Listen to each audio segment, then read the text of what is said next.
Update, I'm Joe Kraus. Folks, it's the best day of the year. The NFL draft begins in about 12 hours. Unfortunately, our good friend Kel Kuiper Jr. is stranded in Walla, Washington, but he did provide us with an extra guest. So, making his first appearance on the Sports Corner, also from ESPN The Ocho, is Mr. Joe Gruden, if you pronounce it right. Welcome to the show, Joe. Joe, pleasure. Good to be here, Joe. So it's your first time in Western New York too, so that's pretty exciting. So have you enjoyed your stay so far? As a matter of fact, I have, Joe. Usually I'm down in Tampa with my brother, my brother Johnny and Jay. But being up here in Western New York, home of the Bills, it's a good place to be, man. So let's go. We're going to give you our top five going back and forth here. I'm going to go first for the LA Rams. It seems that they have the pieces on defense. Todd Gurley's in the backfield, and they have a good receiving core, but they're just one step away. And I think that if they take the local boy, Jared Goff, the quarterback out of Cal, they could be in a good position. Do you agree? I got to tell you, I had a chance to work with Jared Goff. He worked with my brother Johnny at his quarterback camp. He came over to me. I put him through the ringer, too. Great feat, man. And that is everything at the quarterback position. Let's go to the second pick. Up next are the Eagles. Chip Kelly is gone. Sam Bradford wants to be gone. So unless the Rams pick this guy, I think they go with the quarterback, Carson Wentz out of North Dakota State. He's a winner. He led the Bison to their fifth straight FCS title this season. However, he has been dealing with a wrist injury. But who do you have going at number two? Wrist injury or not, Carson Wentz is the pick here. I tell you, I love this kid. Tough. Did I say tough? You said tough. Tough, Joe. Here we go. The going third are the Chargers. And last season on paper they looked pretty good. I thought they were going to be decent. And it's unusual that they're in this situation. But then I remembered about their pretty bad defense. So unless they're going to go for a quarterback here, they need an anchor up front. So I think they should go with DeForest Buckner out of Oregon, the Pac-12 Defensive Player of the Year, and 10.5 sacks. And he has a pretty good name. DeForest Buckner does have a great name, Joe. He's a big dude, but I think somehow you got to protect the quarterback here. I could see that kid Tunsil out of Mississippi maybe being their pick there. I don't think you can go wrong either way, but you need some big guy there, and that's the way to go. Up next are the Cowboys. It seems that many want them to go defensive-minded here, but Jerry Jones is known for taking risks in the past, so I'm going to take a risk and go with Ezekiel Elliott out of Ohio State. They need a running back because their running game disappeared completely last season. But he could be the next Emmitt Smith for them. Just take a look at the stats here. 23 TDs, over 1,800 yards in 2015. Should the Cowboys go with a running back or a cornerback?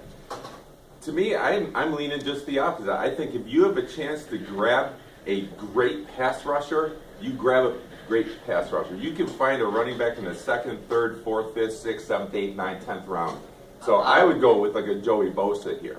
I don't think there's only 7 rounds, but I think we can. So draft them in the 11th, whatever.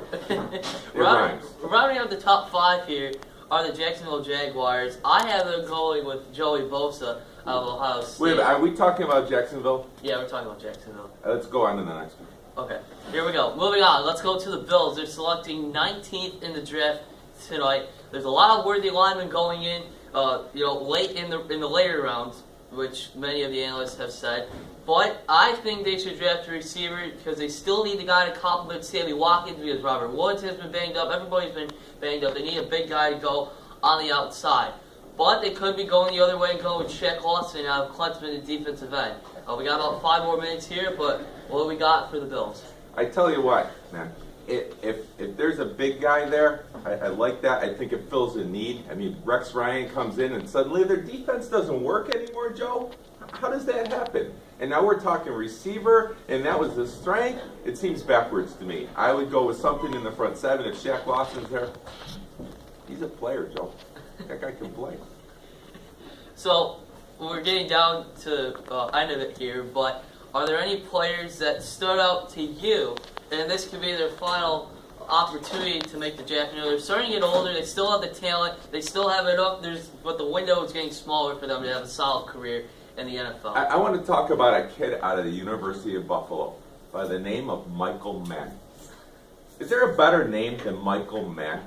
I mean, think about it. Get in the game, man. Come here, man.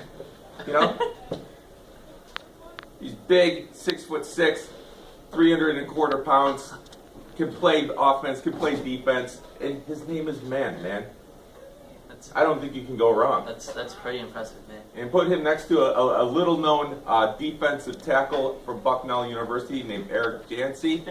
I mean, that kid, 6'2", 465 pounds, he's ballooned up to, and now he can plug 4 or 5 gaps right there. That's the way to go. I don't know how they're gonna react to this, but we got one last question here.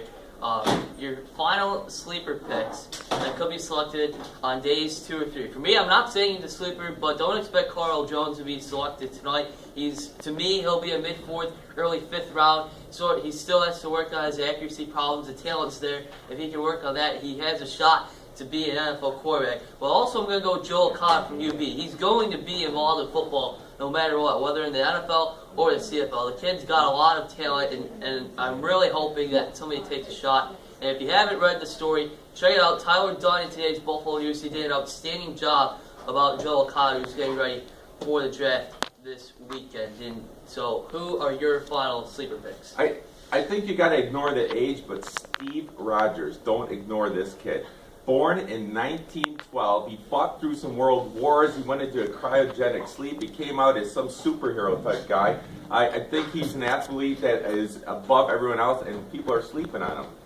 And on the opposite round, kind of a rival in college, is Tony Stark. He's got it up here, but he needs some equipment to make himself better, I don't know if they're real players, and I think you just referenced Captain America Civil War, which is coming up May 6th, but we'll roll with it. That's his nickname, man. And I think you got to go with him. Do you ever see what he can do? I mean, I seen him lift a car and hold a helicopter from flying off. That's pretty impressive, Joe. I haven't seen anyone do that down at the combines, man.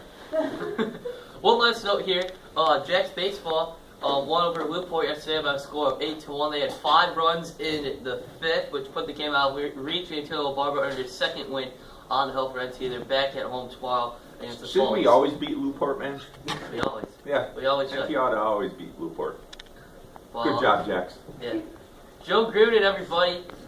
We'll break down the draft on Monday.